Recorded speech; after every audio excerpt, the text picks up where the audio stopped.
Assalamualaikum warahmatullahi wabarakatuh. Baiklah teman-teman semua, di sini saya akan menjelaskan mengenai overview of financial statement dari uh, analisis dari mata kuliah analisis laporan keuangan bersama dengan teman-teman saya.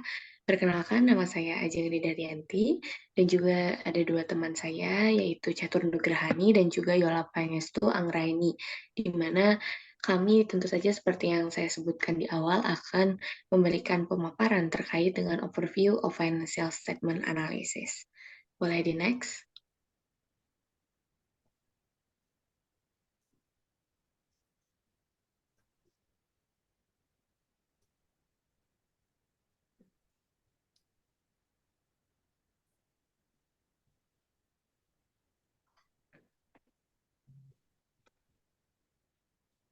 Baik, teman-teman.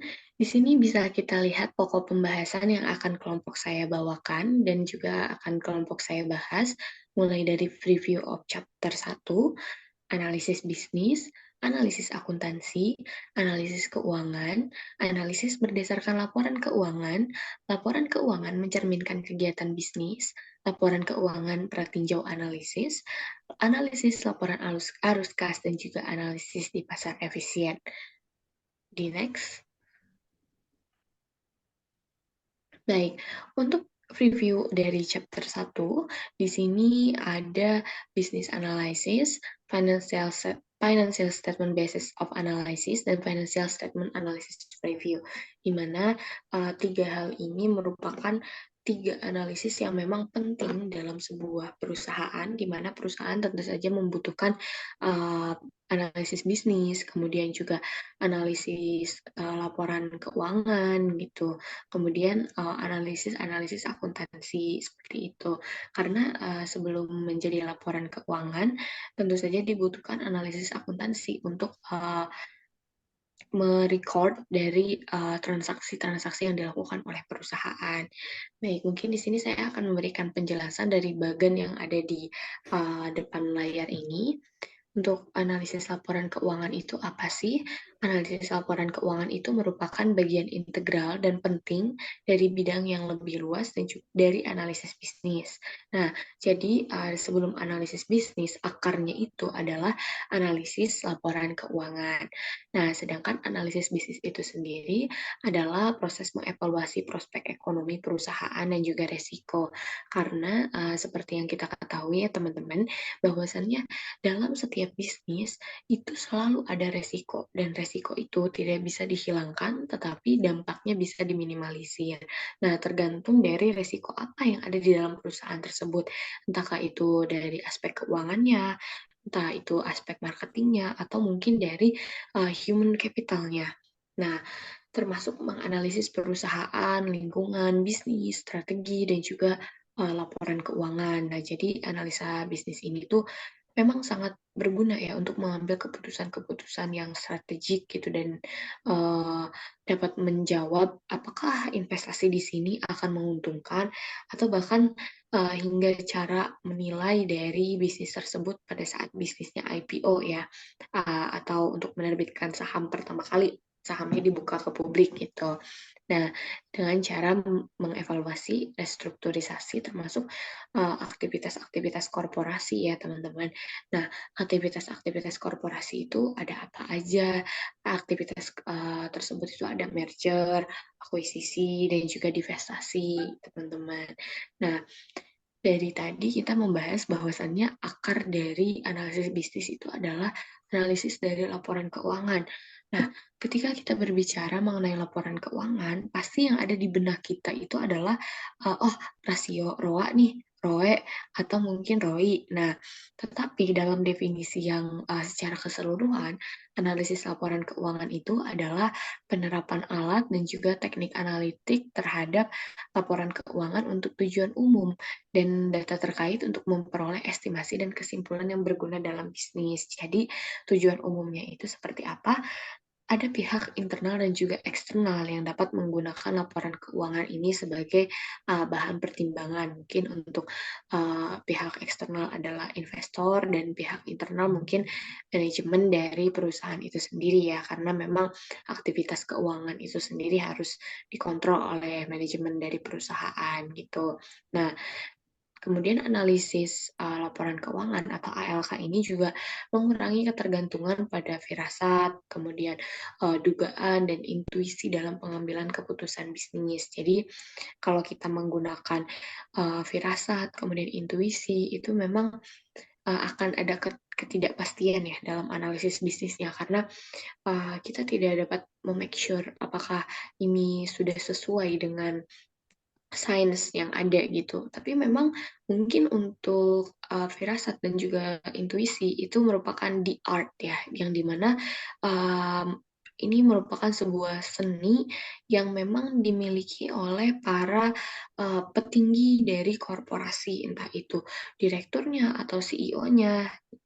Dan yang paling penting ya memang orang-orang yang mengambil keputusan-keputusan yang strategik gitu ya. Dan memang adanya di art ini itu karena jam terbang dan juga pengalaman-pengalaman atau experience-nya. Nah, jadi firasat dan intuisi memang bisa digunakan dalam situasi tertentu apabila data-datanya memang kurang lengkap atau bermasalah, tetapi memang lebih relate dan juga lebih dapat dipercaya itu apabila kita mempunyai data-datanya. Salah satu datanya itu adalah laporan keuangan, teman-teman. Nah, mungkin untuk di penjelasan selanjutnya, di slide selanjutnya akan dijelaskan oleh teman saya, Catur. Silakan, Catur. Kasih Ajeng. Oke, boleh di next. Oke, buat yang pertama, eh, kami akan menjelaskan mengenai analisis bisnis. Di mana, kalau teman-teman belum tahu, analisis bisnis ini merupakan evaluasi prospek dan resiko perusahaan untuk tujuan pengambilan keputusan bisnis. Keputusan bisnis ini mencakup penilaian ekuitas dan utang, kemudian penilaian resiko kredit, prediksi pendapatan, pengujian audit, kemudian juga ada negosiasi kompensasi yang membantu menyusun tugas pengambilan keputusan melalui evaluasi lingkungan bisnis perusahaan, posisi keuangan serta kinerjanya, dan banyak keputusan lainnya. Analisis bisnis sendiri dapat membantu untuk membuat keputusan yang tepat dengan membantu menyusun tugas pengambilan keputusan melalui evaluasi lingkungan bisnis perusahaan, strateginya, terus ada posisi dan kinerja keuangannya. Next ya.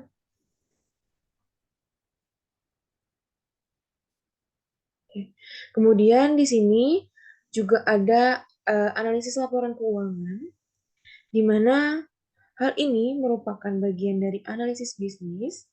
Laporan keuangan ini menyediakan sumber informasi yang luas dan dapat diandalkan untuk analisis keuangan tersebut, di mana analisis ini mengungkapkan bagaimana perusahaan memperoleh sumber dayanya, yaitu pembiayaannya, terus di mana dan bagaimana sumber daya tersebut itu digunakan, dan seberapa efektif sumber daya tersebut digunakan. Kemudian di sebelah kanan ini ada pihak yang menggunakan laporan keuangan. Yang pertama ada investor dan kreditor, yang dimana pihak ini menggunakan analisis laporan keuangan ini untuk menilai prospek perusahaan dalam pengambilan keputusan investasi dan pemberian pinjaman. Yang kedua ada dewan direksi, di mana pihak ini sebagai perwakilan investor menggunakan laporan keuangan ini untuk memantau keputusan dan tindakan dari manajer. Kemudian ada karyawan dan serikat pekerja, yang dimana pihak ini menggunakan analisis laporan keuangan ini untuk negosiasi perburuhan. Kemudian ada pihak dari supplier, Pihak dari supplier ini menggunakan analisis laporan keuangan ini untuk menetapkan persyaratan kredit.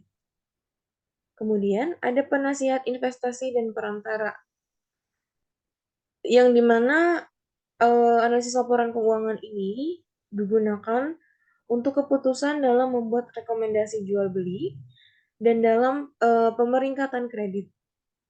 Kemudian ada investment banker, di mana pihak ini menggunakan laporan keuangan dalam menentukan nilai perusahaan dalam IPO, merger, dan akuisisi.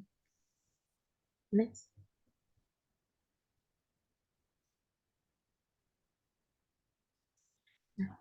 Di sini ada tipe dari bisnis analisis. Yang pertama ada kredit analisis, kemudian ada equity analisis.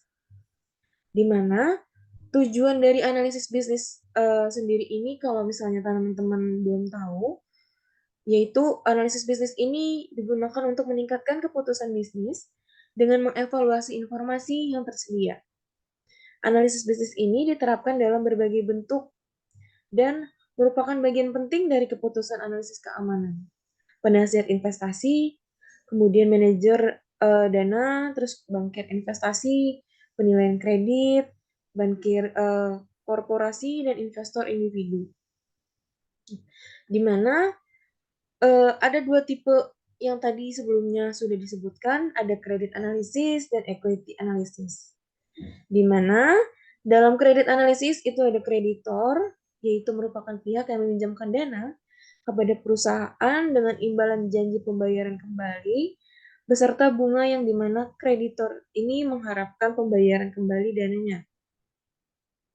Kemudian ada trade creditor atau kreditor perdagangan, itu merupakan pihak yang mengirimkan barang atau jasa ke perusahaan dan mengharapkan pembayaran yang bersifat jangka pendek, yang berkisar antara 30 sampai 60 hari.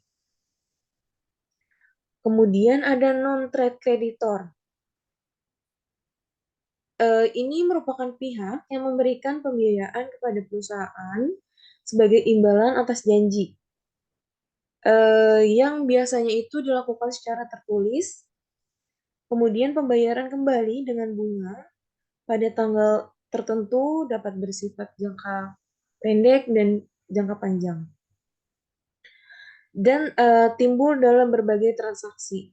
Kemudian ada pure credit financing, di mana hal ini merupakan hal yang penting atau unsur yang penting, yang dimana ini merupakan sifat manfaat yang tetap bagi kreditor. Artinya, kalau perusahaan itu makmur, keuntungan kreditor terbatas pada utang yang dimilikinya.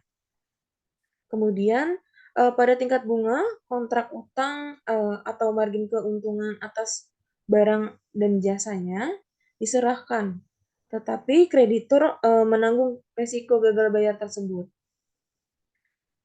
Kemudian, analisis kredit ini merupakan evaluasi kelayakan kredit suatu perusahaan. Kemudian, kelayakan kredit itu kemampuan perusahaan untuk memenuhi kewajiban kreditnya. Oleh karena itu, fokus utama dari analisis kredit ini sebenarnya itu pada risiko, bukan pada profitabilitasnya.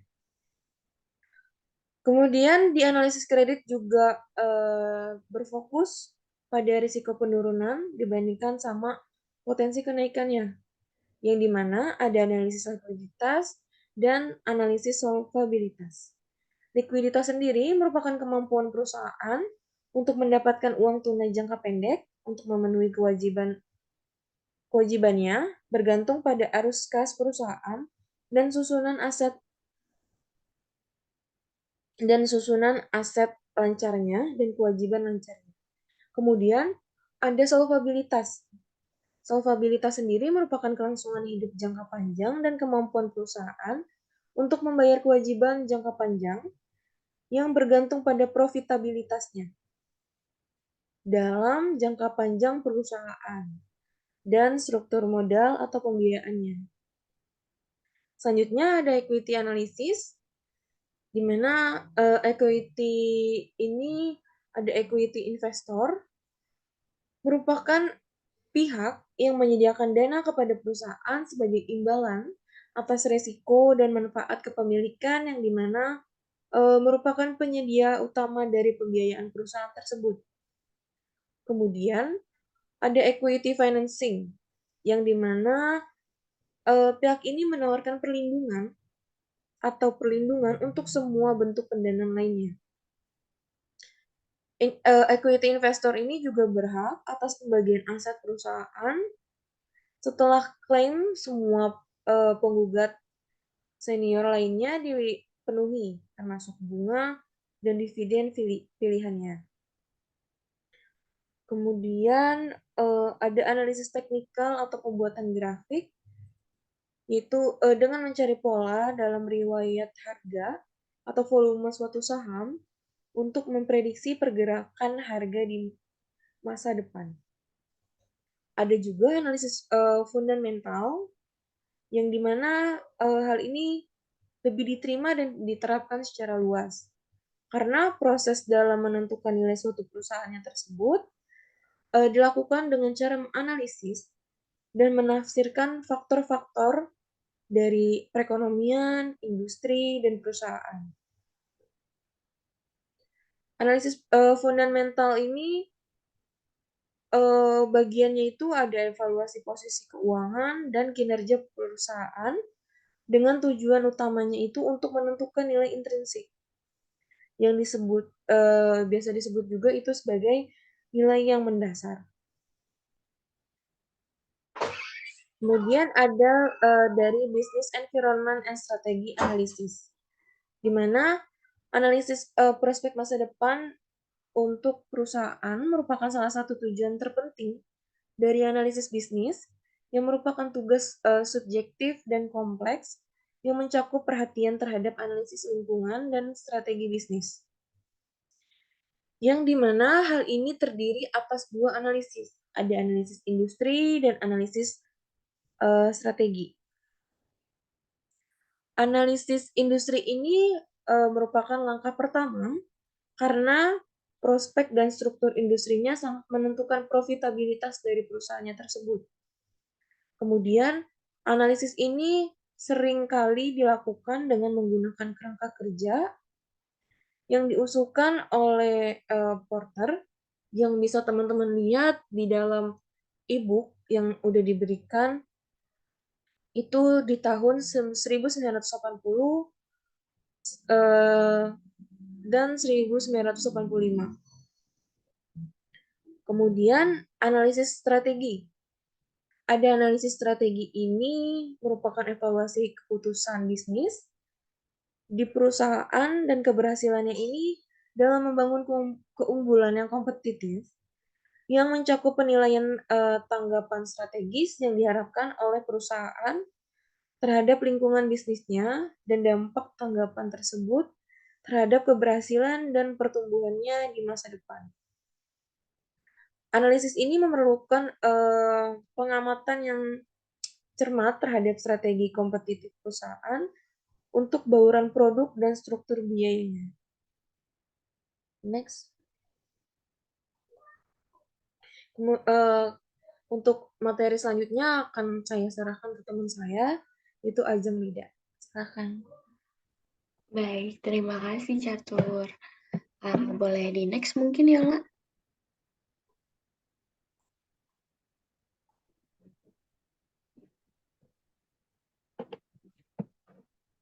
Baik, terima kasih. Teman-teman, selanjutnya adalah analisis akuntansi seperti yang sudah disinggung dalam preview chapter ini sebelumnya. Di sini kita harus tahu dulu apa sih analisis akuntansi itu. Analisis akuntansi itu adalah sebuah proses untuk mengevaluasi sejauh mana kinerja suatu perusahaan akuntansi mencerminkan realitas dari ekonomi. Nah, di dalamnya itu termasuk kita mempelajari transaksi dan peristiwa perusahaan, kemudian menilai dampak kebijakan akuntansi terhadap laporan keuangan, juga menyesuaikan laporan agar lebih mencerminkan keadaan ekonomi gitu. Nah, selanjutnya mungkin di sini kita harus mempunyai laporan keuangan terlebih dahulu sebelum kita melakukan analisis akuntansi. Nah, Jadi laporan keuangan ini tuh merupakan sumber informasi utama untuk analisis keuangan.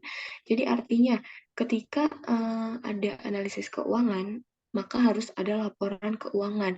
Dan laporan keuangan yang baik adalah terbentuk dari hasil analisis akuntansi yang baik. Jadi uh, record dari transaksi-transaksi itu jika dikumpulkan dengan baik dan dimasukkan ke dalam pembukuan dengan baik, maka akan menghasilkan laporan keuangan yang baik juga. Dan ketika laporan keuangannya baik, maka analisis dari laporan keuangan juga baik. Nah, kita juga harus mengingat teman-teman bahwasannya akuntansi ini adalah proses yang melibatkan penilaian yang dipandu oleh prinsip-prinsip dasar yang memang tricky ya teman-teman, tetapi dari sini dengan ketrikian tersebut mungkin mencerminkan ketelitian dari para akuntan untuk menghasilkan sebuah analisis akuntansi yang akan menjadi bahan untuk laporan keuangan. Nah, mengenai meskipun prinsip akuntansi ini diatur oleh standar, kompleksitas transaksi dan juga peristiwa bisnis membuat penerapan seperangkat aturan akuntansi ini yang seragam ini untuk membuat perusahaan dan semua periode waktu tidak mungkin dilakukan dengan cara yang tidak sama gitu loh. Selain itu, sebagian besar standar akuntansi ini berkembang sebagai bagian dari proses politik untuk memenuhi kebutuhan beragam individu dan kepentingan mereka yang terkadang memang sedikit bertentangan ya teman-teman.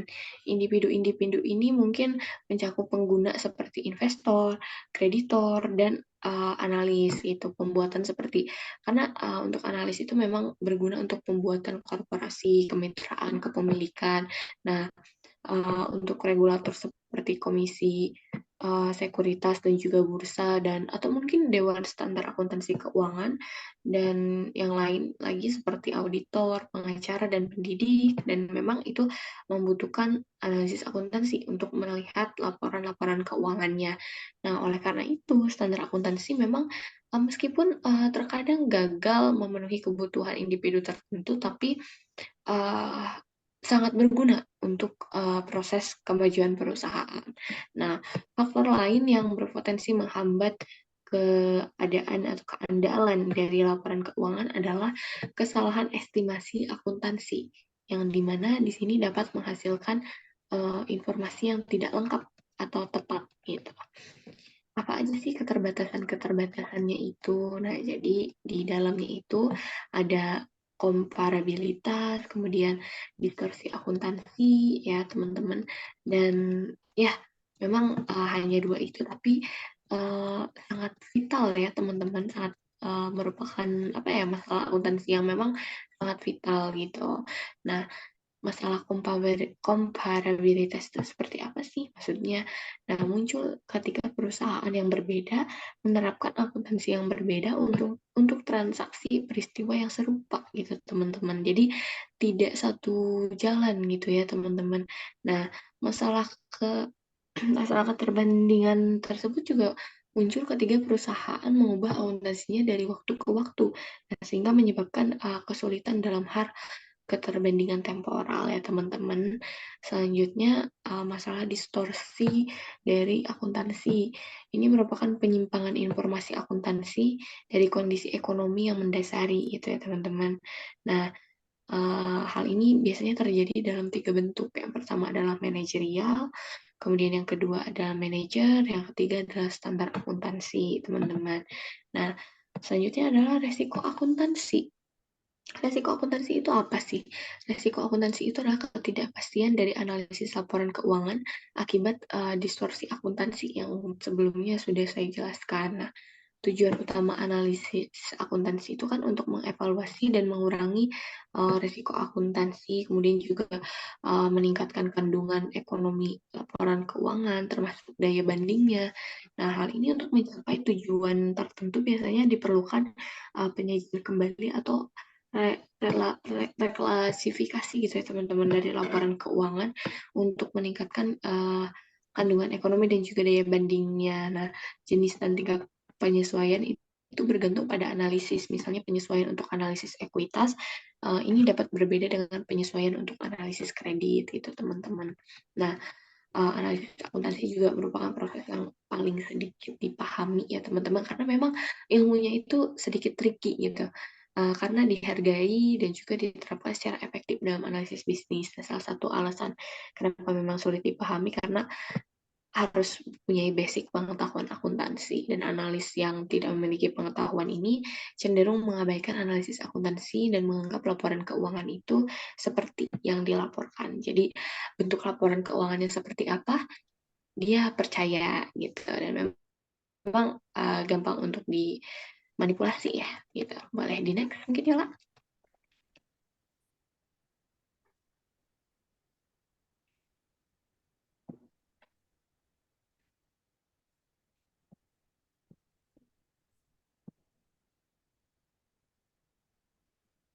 Nah, selanjutnya penggunaan analisis dari oh maaf, selanjutnya adalah analisis keuangan. Oke, penggunaan analisis akuntansi ya, teman-teman. Di sini kita mengetahui bahwasannya penggunaan analisis akuntansi ini digunakan oleh pihak internal dan juga pihak eksternal dari perusahaan. Pihak internalnya itu siapa sih? Pihak internalnya itu adalah analis dari perusahaan tersebut. Pihak eksternalnya siapa? Pihak eksternalnya adalah investor dan juga kreditor. Investor menilai apakah perusahaan ini layak untuk dialokasikan uang saya sebagai bentuk investasi saya. Sementara untuk kreditor, apakah perusahaan ini layak untuk saya berikan pinjaman untuk tambahan modalnya? Sedangkan bagi analis adalah apakah perusahaan ini mengalami pertumbuhan dari sisi profitnya atau tidak. Seperti itu ya teman-teman. Nah, di sini juga tadi sudah saya sebutkan untuk masalah-masalah dari akuntansi ya, ada masalah perbandingan dan distorsi akuntansi mungkin teman-teman. Nah, selanjutnya mungkin boleh di next ya lah. Selanjutnya ada analisis keuangan. Nah, analisis keuangan itu apa sih teman-teman? Analisis keuangan itu adalah penggunaan laporan keuangan untuk menganalisis keuangan suatu perusahaan, posisi, dan juga kinerja. Nah, hal ini digunakan untuk menilai kinerja keuangan di masa depan. Jadi untuk prediktif ya sifatnya. Nah, beberapa pertanyaan ini dapat membantu untuk memfokuskan analisis analisis dari keuangan itu ya teman-teman. Pertanyaannya seperti apa? Misalnya, apakah perusahaan ini mempunyai sumber daya yang sukses untuk berkembang? Atau apakah mereka mempunyai sumber daya untuk berinvestasi pada proyek-proyek baru? Atau apakah sumber profitabilitasnya? Dan apa kekuatan income perusahaan di masa depannya? Nah, selanjutnya mungkin analisis keuangan itu terdiri dari tiga bidang besar ya teman-teman. Ada analisis profitabilitas, analisis resiko, dan analisis sumber dan penggunaan dari dana atau kita sebut sebagai prospective analysis. Nah, analisis profitabilitas itu apa? Analisis profitabilitas itu adalah evaluasi laba atas investasi suatu perusahaan. Nah, ini fokusnya di mana sih? Ini fokusnya pada sumber dan tingkat keuntungan perusahaan dan melibatkan identifikasi dan pengukuran dampak dari berbagai pendorong profitabilitas, gitu, faktor-faktor pendorong ya dari profitabilitas. Nah, hal ini juga mencangkup evaluasi terhadap dua sumber utama profitabilitas, apa aja, yaitu margin dan juga omset ya teman-teman. Margin itu adalah bagian penjualan yang tidak diimbangi oleh biaya atau profit ya. Sementara omset itu adalah pemanfaatan modalnya. Nah, analisis profitabilitas juga uh, berfokus pada alasan perubahan profitabilitas dan keberlanjutan laba. Selanjutnya juga ada analisis resiko, teman-teman. Analisis resiko itu apa sih? Analisis resiko ini adalah kemampuan perusahaan dalam memenuhi komitmennya ya, teman-teman. Jadi, analisis resiko ini melibatkan penilaian solvabilitas dan likuiditas dari suatu perusahaan serta variabilitas pendapatannya. Karena resiko merupakan perhatian yang memang khusus ya, teman-teman, dilihat dari aspek manapun gitu. Entah itu takutnya apa ya, kita tidak memprediksi resikonya tiba-tiba terjadi sebuah suatu hal yang memang tidak bisa kita prediksi dan tidak kita sangka-sangka ya teman-teman. Jadi kita tidak dapat meminimalisir dampaknya. Oke, mungkin boleh di next lagi, Yola. Ini mungkin teman-teman selanjutnya adalah materi terakhir dari pembahasan saya ya. Karena selanjutnya akan dilanjutkan oleh Catur dan juga Yola. Nah, selanjutnya ini yang terakhir nih setelah yang ini. Nah, ini adalah analisis berdasarkan laporan keuangan. Jadi, analisis berdasarkan laporan keuangan itu terdiri dari 5 aktivitas ya teman-teman. Ada aktivitas bisnis. Nah, aktivitas bisnis itu apa? Aktivitas bisnis itu adalah ketika suatu perusahaan melakukan sejumlah aktivitas dengan keinginan untuk menyediakan produk yang dapat dijual atau layanannya itu dapat menghasilkan laba atas investasi yang memuaskan. Nah, laporan keuangannya dan pengungkapan terkait memberitahu bahwa kita memberitahu kita tentang 4 aktivitas utama perusahaan, yaitu perencanaan, pembiayaan, investasi, dan juga operasi. Nah, penting untuk memahami masing-masing jurusan ini ya, aktivitas bisnis sebelum kita dapat menganalisis laporan keuangan perusahaan secara efektif. Selanjutnya, aktivitas perencanaan. Nah, aktivitas perencanaan itu perusahaan ada untuk melaksanakan tujuan dan sasaran tertentu. Misalnya, berusaha untuk tetap menjadi paling kuat gitu ya di bidangnya seperti itu. Misalnya fokusnya di bidang apa? Toileters kah atau manufaktur kah atau mungkin transportasi ya seperti itu. Nah, gini teman-teman, ketika dua sumber informasi penting mengenai rencana bisnis dari perusahaan itu sampai pada pihak eksekutif dari perusahaan itu mungkin akan dipertimbangkan berdasarkan dari laporan keuangannya. Ketika kita mempunyai rencana tertentu, apabila keuangannya itu tidak memadai, itu tidak akan terlaksana juga. Selanjutnya adalah aktivitas pembiayaan ya atau keuangan gitu. Di sini adalah suatu perusahaan ini memerlukan pembiayaan untuk melaksanakan rencana bisnisnya. Jadi mereka itu membutuhkan biaya untuk apa ya istilahnya membeli bahan mentah untuk produksi, membayar karyawannya, melaksanakan pemasaran dan lain-lain. Nah, ada dua sumber utama pendanaan yaitu internal dan eksternal. Eksternal investor ekuitas juga disebut pemilik atau pemegang saham dan kreditor ya, pemberi pinjaman. Keputusan mengenai komposisi aktivitas pendanaan bergantung pada kondisi yang ada di pasar keuangan gitu ya teman-teman.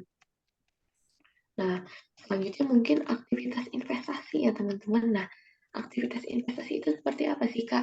Aktivitas investasi itu aktivitas investasi yang mengacu pada akuisisi dan pemeliharaan investasi perusahaan untuk tujuan menjual produk dan menyediakan jasa, dan untuk tujuan investasi kelebihan uang tunai, investasi pada tanah, bangunan, peralatan, hak hukum, sistem informasi, dan aset serupa itu untuk menjalankan bisnis perusahaan operasinya. Nah, aset seperti ini disebut sebagai aset operasi. Selain itu juga perusahaan seringkali secara sementara atau permanen menginvestasikan kelebihan kasnya ya dalam bentuk yang namanya itu sekuritas gitu, ada di pasar uang gitu. Nah, ini disebut sebagai aset yang berupa aktiva ya teman-teman. Nah, ada juga yang disebut sebagai aset tidak lancar dan juga aset lancar. Nah, itu juga sangat mempengaruhi dari sisi aktivitas investasi, teman-teman. Selanjutnya mungkin ini ada aktivitas operasi. Nah, aktivitas operasi juga salah satu bidang yang lebih penting dalam menjalankan atau menganalisis suatu perusahaan karena mewakili pelaksanaan rencana bisnis yang diberikan gitu ya. Aktivitas ini melakukan pendanaan dalam investasi ya, campuran yang tepat dari komponen aktivitas operasi bergantung pada jenis bisnis, rencana, dan pasar input dan outputnya. Nah, aktivitas operasi ini pendapatan utama perusahaan. Pendapatan ini mencerminkan keberhasilan perusahaan dalam membeli di pasar input dan menjual di pasar output. Nah, aktivitas operasi ini sekali lagi saya tekankan adalah pendapatan utama dari perusahaan. Jadi seberapa baik kinerja perusahaan dalam merancang rencana dan strategi bisnis serta menentukan kombinasi aktivitas operasi, menentukan keberhasilan dan kegagalannya. Analisis angka pendapatan dan bagian-bagian komponennya ini mencerminkan keberhasilan perusahaan dalam mengelola aktivitas bisnis secara efisien dan efektif. Mungkin teman-teman selanjutnya di sini akan dilanjutkan oleh Catur lagi ya dan juga Yola. Silakan Catur. Kasih ya, Jeng. Ayo, boleh tolong di next. Nah, di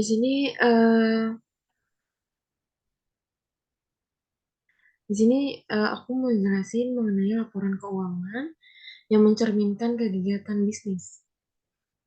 Kenapa? Karena sebenarnya pada akhir suatu periode atau seperempat atau 2 tahun itu laporan keuangan itu disusun untuk melaporkan aktivitas, pendanaan, dan investasi pada saat itu. Dan untuk meringkas aktivitas operasi pada periode sebelumnya. Laporan keuangan ini melaporkan aktivitas pendanaan dan investasi pada suatu waktu.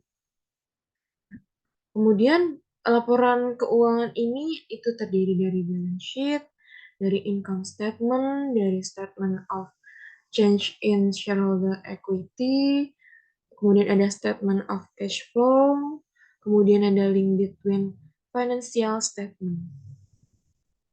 Nah, di sini yang pertama tuh aku menjelasin mengenai balance sheet, di mana balance sheet ini tuh sebenarnya udah dipelajari di awal-awal perkuliahan, yaitu berkaitan dengan persamaan akuntansi, yang dimana untuk menghitung asetnya sendiri itu menggunakan rumus aset sama dengan liabilities plus ekuitas. Jadi, dari sisi persamaan ini berkaitan dengan sumber daya atau aset yang dikendalikan oleh perusahaan yang merupakan investasi yang diharapkan yang menghasilkan pendapatan di masa depan melalui operasi dengan perusahaan memerlukan pendanaan untuk mendanainya. Sedangkan pada sisi kanannya, ini mendefinisikan sumber pendanaannya. Kemudian dalam balance sheet sendiri itu ada liabilities, ada equity, ada current asset, ada current liabilities, ada working capital. Jadi teman-teman yang belum tahu, liabilities itu merupakan pendanaan dari kreditur dan merupakan kewajiban perusahaan atau alternatifnya. Kemudian ini ada equity atau ekuitas pemegang saham yang dimana berisi pendanaan yang ditanamkan atau disumbangkan oleh pemilik atau modal kontribusi dan akumulasi laba melebihi distribusi kepada pemilik atau laba ditahan sejak berdirinya perusahaan itu. Dari sudut pandang pemiliknya atau pemegang sahamnya, perwakilan ekuitas ini tidak menyukai klaim mereka atas aset dari perusahaan tersebut. Yang dimana dari sisi kanannya itu mewakili sumber dana, baik kreditor atau pemegang saham, ataupun dihasilkan secara internal. Dan dari sisi kirinya itu mewakili penggunaan dana. Aset dan liability sendiri itu dibagi menjadi current asset dan current liabilities. Di mana current asset ini diharapkan dapat dikonversi menjadi uang tunai dan digunakan dalam operasi dalam suatu tahun atau suatu siklus operasi dari perusahaannya itu, yang mana yang lebih lama, sedangkan dari current liabilities-nya ini sendiri itu merupakan kewajiban yang diharapkan diselesaikan perusahaan dalam waktu 1 tahun atau satu siklus operasi yang lebih lama. Kemudian ada modal kerja, di mana selisih antara dari current asset ini dan current liabilities. Kemudian ada income statement, di mana income statement ini terdiri dari net income, dari comprehensive income, dari income from continuing operation, dari operating earning, dari gross profit atau yang sering dikenal dengan gross margin, Kemudian ada accrual basis, di mana net income ini untuk yang pertama dari income statement itu net income. Net income ini digunakan untuk mengukur jumlah yang diperoleh perusahaan selama periode tersebut. Income statement juga memberikan rincian pendapatan, beban, keuntungan, dan kerugian dalam upaya menjelaskan bagaimana perusahaan tersebut ini memiliki net income. Selanjutnya ada comprehensive income, merupakan ukuran pendapatan yang menjalankan pengukuran perubahan bersih ekuitas pemegang saham selama satu periode dari sumber non-pemilik sebelum mempertimbangkan distribusi dan kontribusi dari pemegang ekuitas. Selanjutnya, ada income from continuing operation, yang merupakan pendapatan dari operasi yang dilanjutkan sebelum adanya penyisian pajak penghasilan. Dari income statement sendiri itu selanjutnya ada operating earnings, di mana hal ini tuh mengacu pada selisih antara pendapatan penjualan dan seluruh biaya operasional. Lanjut lagi ke gross profit atau yang sering dikenal dengan gross margin. Jadi gross profit atau gross margin ini merupakan selisih antara penjualan dan harga pokok penjualan yang mengukur kemampuan perusahaan untuk menutupi biaya produknya. Kemudian ada accrual basis, di mana accrual basis ini merupakan income yang diakui pada saat perusahaan menjual barang atau memberikan jasa, terlepas dari kapan perusahaan tersebut menerima uang tunainya. Selanjutnya dari laporan keuangan ini ada statement of change in shareholder equity, yang terdiri dari share capital, other comprehensive income, accumulated other comprehensive income. Comprehensive income, retained earning, dan change in capital account ini merupakan laporan perubahan ekuitas pemegang saham. Selanjutnya yang disebut dengan share capital itu merupakan modal yang disetor yang mewakili saham biasa dan tambahan modal disetor. Other comprehensive income ini merupakan comprehensive income yang mencakup penyesuaian tertentu yang secara kolektif.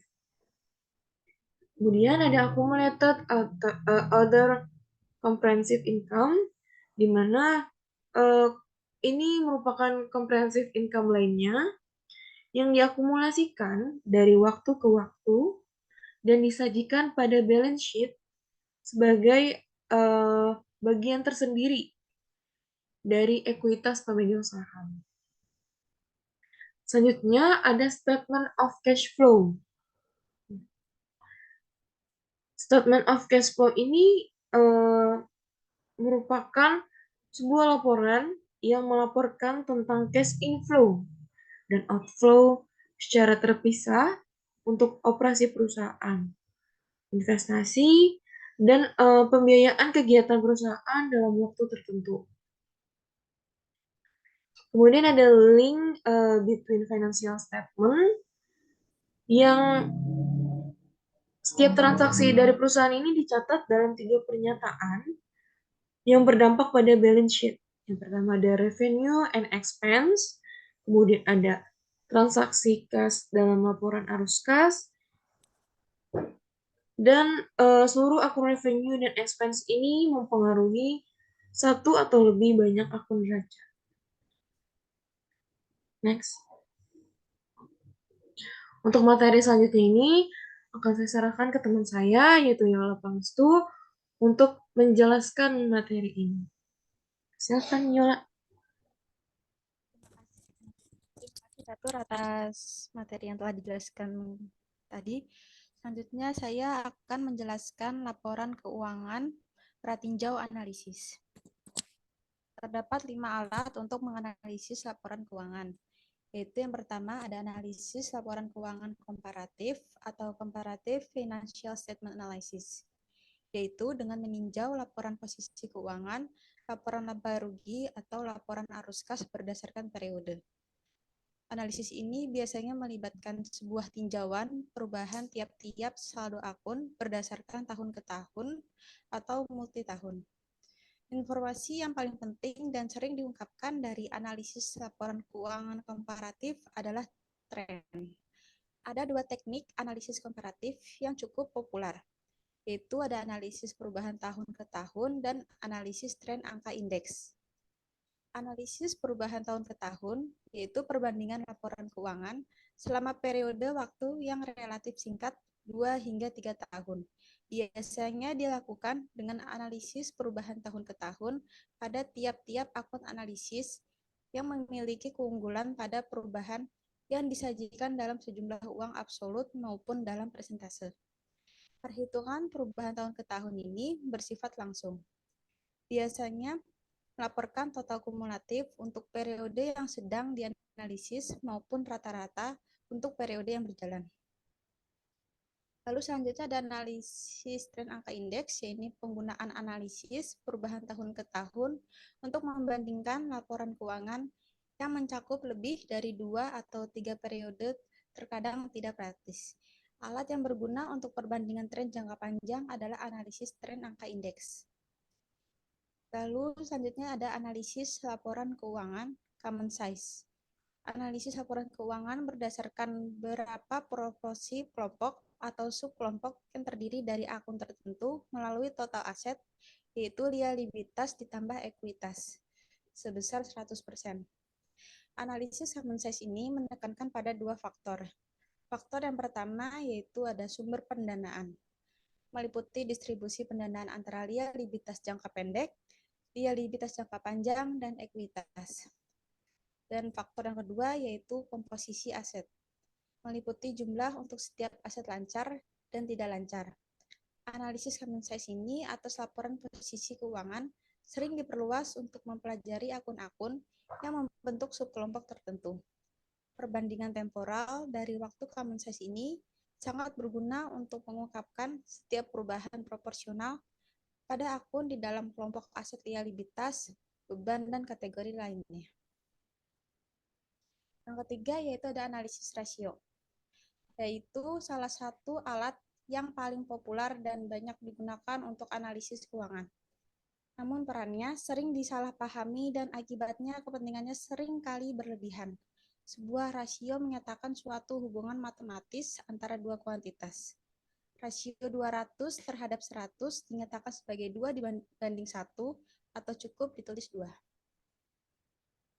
Keempat, ada analisis arus kas. Analisis arus kas adalah proses memeriksa arus kas masuk dan keluar dari bisnis untuk menentukan kesehatan keuangan perusahaan. Analisis arus kas ini bakal menelusuri semua cash flow yang terjadi dalam periode tertentu dan juga untuk mengevaluasi sumber dan penggunaan dana. Analisis arus kas memberikan wawasan tentang bagaimana perusahaan memperoleh pendanaan dan mengerahkan sumber dayanya. Ini juga digunakan dalam perkiraan arus kas dan sebagai bagian dari likuiditas analisis. Setelah digunakan sebagian untuk belanja modal dan akuisisi, sisanya uang tunai yang dihasilkan dibayarkan kembali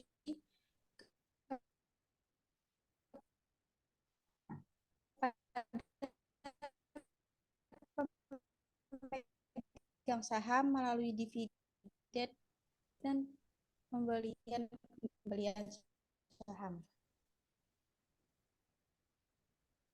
Selanjutnya ada model penilaian bisnis dan laporan keuangan analisis.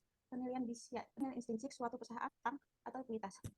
Dalam hal ini, aset apapun sama dengan jumlah seluruh yang diharapkan pembayaran di masa depan dari sekuritas yang didiskontokan hingga saat ini dengan harga yang sesuai nilai diskon.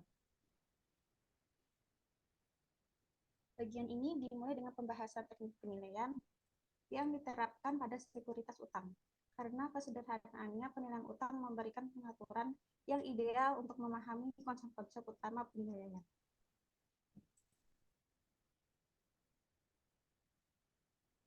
Selanjutnya akan dibahas oleh teman saya. Oke, makasih Yola. Sebelumnya teman-teman mau nanya, suaranya agak putus-putus nggak? Mantur. Oke, dilanjut ya. Nah, selanjutnya ada materi dari analisis laporan arus kas. Jadi, di mana cash flow analysis ini digunakan sebagai alat untuk mengevaluasi sumber dan penggunaan dana yang memberikan wawasan mengenai bagaimana perusahaan memperoleh pendanaan dan mengerahkan sumber dayanya yang digunakan dalam perkiraan arus kas dan sebagai bagian dari analisis likuiditas. Selanjutnya, dalam analisis laporan arus kas ini ada dua model, yaitu modelnya ini bernama valuation model yang terdiri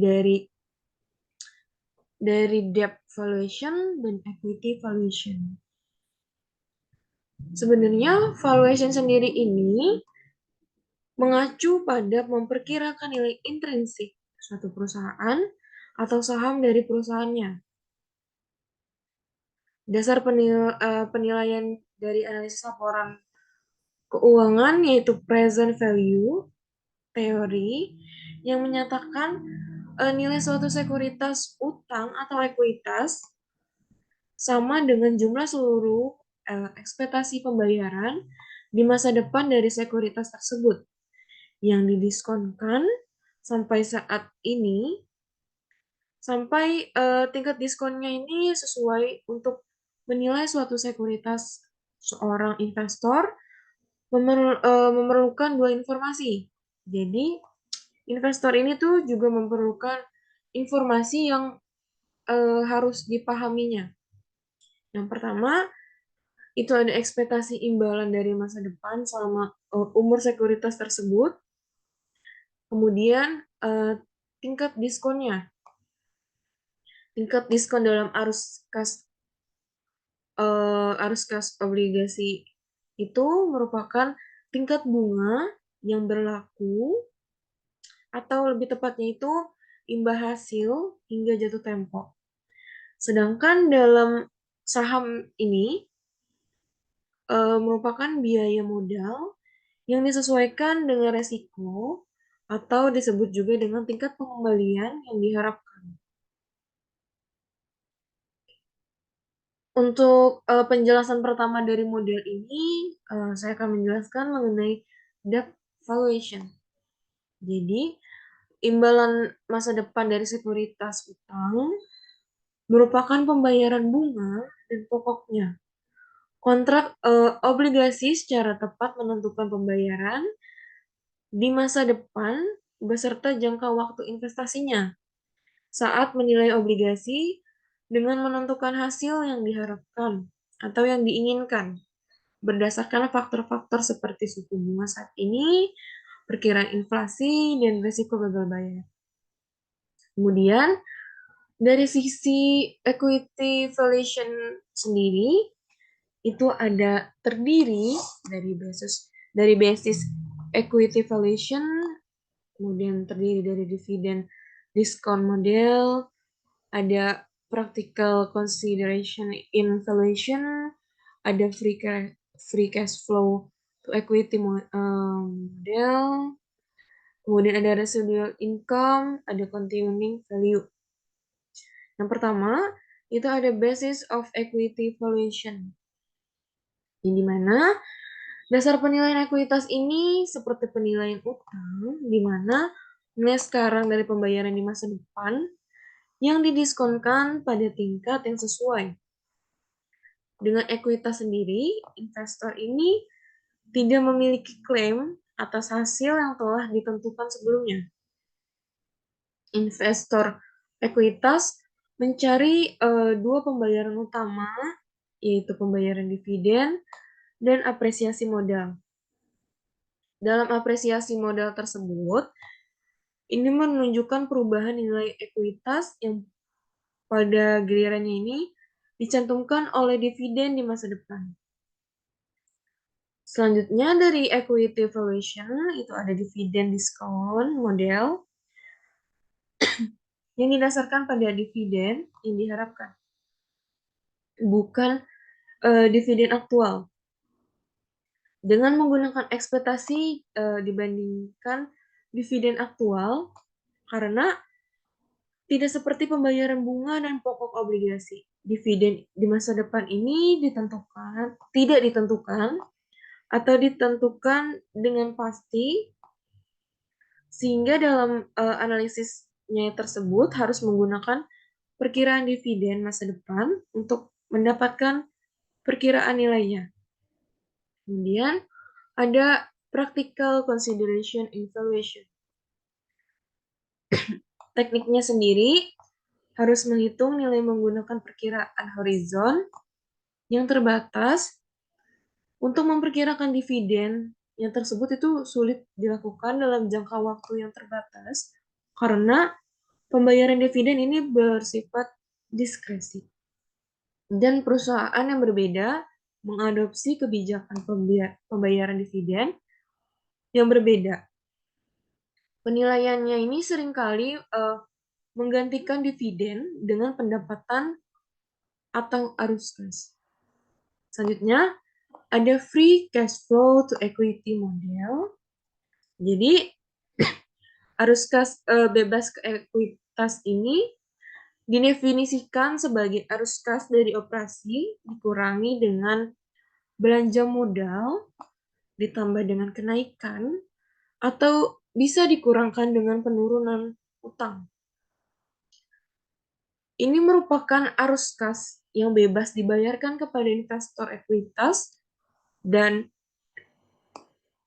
oleh karena itu ini merupakan ukuran yang tepat untuk mengukur imbalan yang diperoleh oleh investor ekuitas. Selanjutnya ada residual income model. Jadi di sini residual itu digunakan untuk menghitung nilai menggunakan variabel akuntansi. Residual income sendiri itu merupakan pendapatan bersih komprehensif penghasilan dikurangi dengan beban nilai buku awal. Untuk dari materi yang terakhir dari equity valuation ini, yaitu ada continuing value atau sering disebut dengan terminal value, yaitu perkiraan pergantian nilai sekarang dari dividen masa depan di luar tanggal tertentu yang dia ada di masa depan. Next. Untuk materi selanjutnya sendiri akan dibawakan atau dibacakan oleh teman saya, yaitu Yola Pangastu. Silahkan Yola.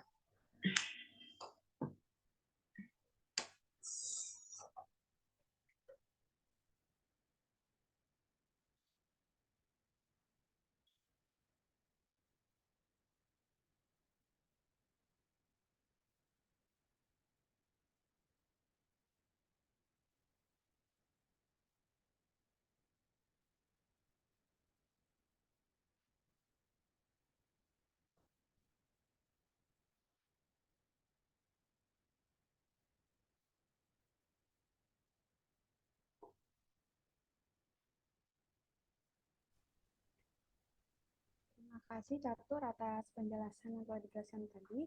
Selanjutnya saya akan membahas analisis di pasar efisien. Marty dan Finnerty menyebutkan bahwa konsep efisiensi pasar modal adalah efek dari penerapan investor terhadap prinsip keuangan atau principle of finance dalam pasar modal. Dalam setiap aspek kehidupan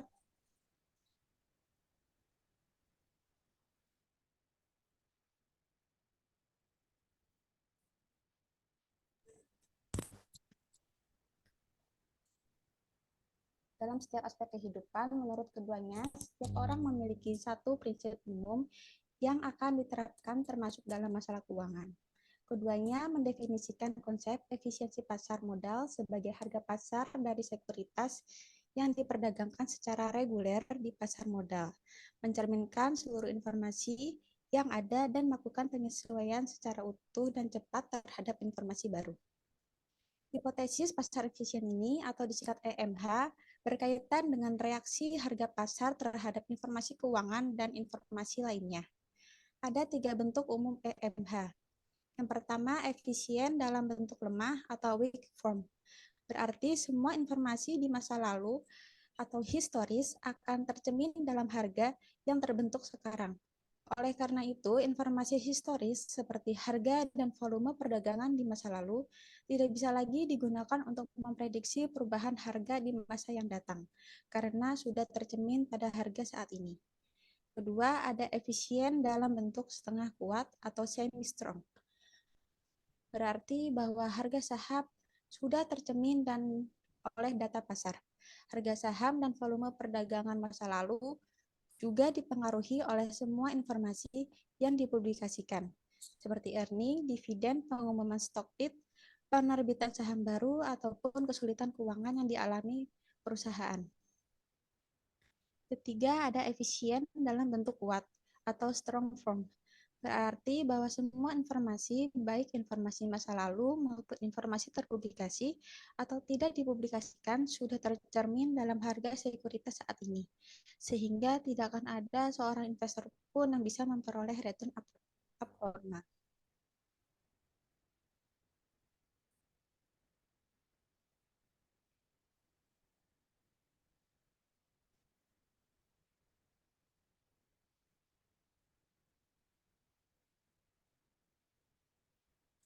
Selanjutnya, saya akan membahas implikasi pasar modal yang efisien.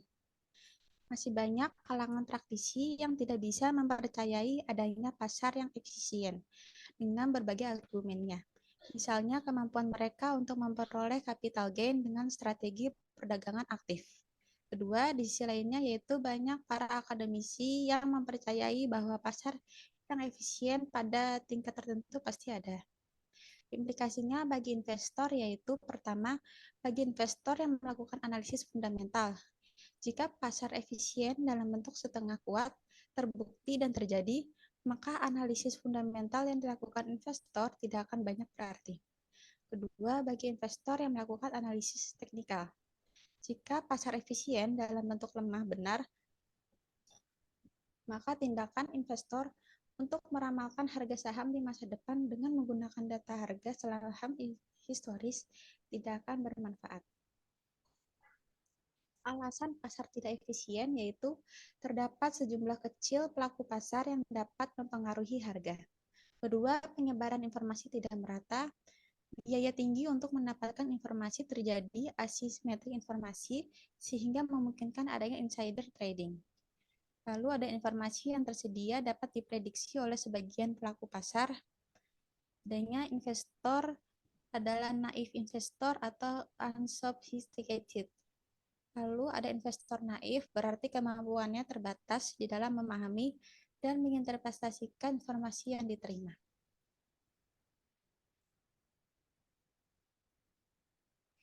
Baik, mungkin sekian yang bisa kelompok kami sampaikan mengenai bab 1 ini. Kami menyadari bahwasannya masih ada banyak kekurangan dari presentasi ini, namun kami juga membutuhkan masukan atau pendapat yang konstruktif. Terima kasih, sekian dari kelompok kami. Assalamualaikum warahmatullahi wabarakatuh.